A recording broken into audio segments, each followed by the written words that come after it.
आपको पता है कीमोकाइंस और कीमोटैक्सिस के लिए रिसेप्टर्स रिक्वायर होते हैं। कीमोकाइंस क्या होती हैं? ये सेल सिग्नलिंग प्रोटीन्स होती हैं, ठीक है। जैसे ही हमारी बॉडी पे कोई कट लगता है तो जो साइटोकाइंस वगैरह हैं वो एक्टिवेट हो जाती हैं, ठीक है, जो सेल सिग्नलिंग प्रोटीन्स होती हैं, जो इम्यून सिस्टम को जो है वो मैसेज देती हैं, नॉन स्पेसिफिक और स्पेसिफिक डिफेंस को इन्हेंस करती हैं, इनिशिएट करती हैं। तो कीमोकाइंस और कीमोटैक्सिस जो है इन दोनों के लिए रिसेप्टर्स चाहिए। कीमोटैक्सिस क्या होता है कि किसी सेल की movement towards a specific chemical. अच्छा, अब इनके लिए जो रिसेप्टर्स चाहिए ना वो होते कहाँ पे हैं? वो मौजूद होते हैं ल्यूकोसाइट्स पे। और रिसेप्टर्स बिलोंग करते हैं रोडोप्सिन सुपर फैमिली से। आपको पता है रोडोप्सिन सुपर फैमिली जो है वो लाइट रिसेप्टर्स की फैमिली है, और ये इंक्लूड करती है light receptors for substance P. अच्छा, इसके अलावा ये जितने भी रिसेप्टर्स हैं वो मैक्रोफेजिस पे मौजूद होते हैं, मास्ट सेल्स पे, टी सेल्स पे और वेस्कुलर एंडोथीलियम पे।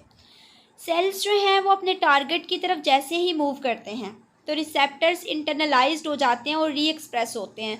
यानी रिसेप्टर्स का काम क्या होता है कि उन्होंने सेल को अपने टारगेट तक पहुंचाना है। जैसे ही सेल्स जो हैं वो टारगेट तक चले जाते हैं तो रिसेप्टर्स जो हैं वो रीयूटिलाइज हो जाते हैं फिर नेक्स्ट सेल के लिए, ठीक है।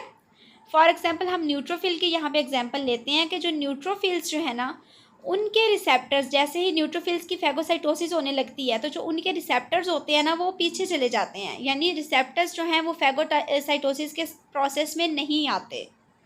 Receptors are swept backward prior to injection, यानी अभी न्यूट्रोफिल्स की इंजेक्शन नहीं हुई होती तो उनके जो रिसेप्टर्स होते हैं वो अलग हो जाते हैं और ये रिसेप्टर्स जो हैं ये री एक्सप्रेस हो जाते हैं। री एक्सप्रेस किस फॉर्म में होते हैं? In the form of specific granules या फिर किसी और स्टेप से। तो इस चीज़ को हम क्या कहते हैं?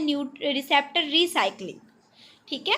सो अगर हम शॉर्ट में देखें रिसेप्टर रिसाइकलिंग क्या होता है कि रिसेप्टर्स जो हैं उनका काम क्या है कि उन्होंने सेल को उसके टारगेट तक पहुंचाना है, उसके बाद वो इंटरनलाइज्ड हो जाते हैं और री एक्सप्रेस होते हैं। जैसे हम एग्जांपल लेते हैं न्यूट्रोफिल्स की। न्यूट्रोफिल्स के रिसेप्टर उनकी इंजेक्शन या फैगोसाइटोसिस से पहले ही पीछे हो जाते हैं, ठीक है। सिर्फ सेल की फैगोसाइटोसिस होती है, रिसेप्टर्स की फैगोसाइटोसिस नहीं होती। वो रिसेप्टर्स री एक्सप्रेस हो जाते हैं as a result of secretion of specific granules, ठीक है। यानी स्पेसिफिक ग्रेन्यूल्स सेक्रीशंस रिलीज करते हैं तो ये उन ग्रेन्यूल्स की फॉर्म में री एक्सप्रेस हो जाते हैं, या जो सेक्रीशंस हैं वो ग्रेन्यूल्स के अलावा भी किसी और फॉर्म में हो सकती हैं, ठीक है।